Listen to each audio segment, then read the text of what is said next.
So to get things started, you guys are going to go to your Steam library, right click Rust. Once you do that, you should see a drop down, click properties. Once you click properties, a box should open up with launch options. Now instead of you guys having to pause the video and type this word for word, I'll have them in the description down below. Once you guys completed that, launch your game and I'll see you guys when I'm there.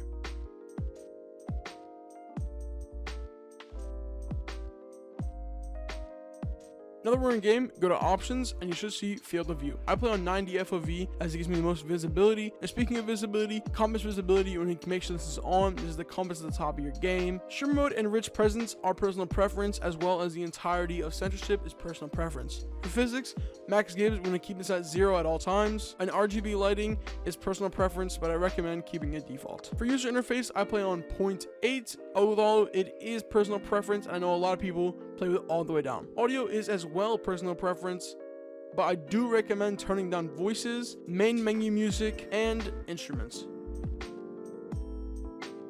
Controls is all personal preference as well.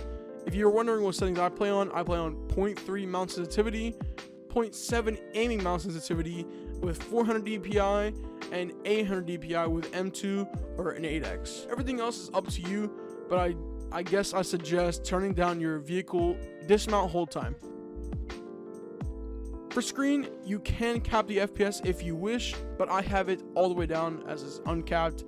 VSync, and make sure that's turned off, and on window mode, make sure you play on exclusive.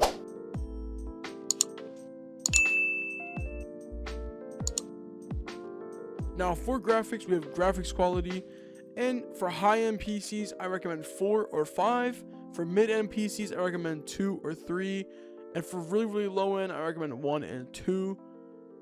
There's no reason to go all the way up and max out your graphics quality, even if your PC can handle it, as the negatives outweigh the benefits. Next, we have render scale, and you're going to want to make sure you have this all the way up.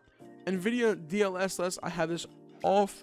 Shadow quality at 0, no shadow cascades, max shadow lights, water quality, water reflections, world reflections, and shader level I have turned all the way down. Draw distance I have all the way up, and if you do notice performance issues, I recommend at minimum going to 1500, not all the way down. Shadow distance I have all the way down at 50, filtering at 1, mapping at 0, grass displacement I have turned off. I do recommend you guys turn this on though. NVIDIA reflex mode I have turned on. NVIDIA reflex latency marker turned off. And now we have mesh quality. For particles, I have it all the way down. Object quality is at 140. Tree quality is at 140. Max tree meshes is at 60. Terrain, grass, and decor quality are all the way down. Now the reason I have the 3 in the middle turned up a little bit as they make the game look a lot better and don't really impact performance that much. Next, we have image effects, and I recommend turning everything here off, except for me, I have sharpen on, as it doesn't change performance and make your game look a lot better. Experimental, make sure you guys have every single thing here turned off. So as you guys probably know, NVIDIA game filters used to be enabled on Rust until the developers found that people were abusing the game filters and had no way to see at nighttime. Everybody knows Rust is famous for the pitch black nighttime, so game filters really changed that for everybody and had to make it fair, so they removed it. I know there's a lot of workarounds for it, but trust me guys, don't use it. Anyways, that's gonna be this video. I hope you guys did enjoy, and I'll see you guys in the next one. Peace.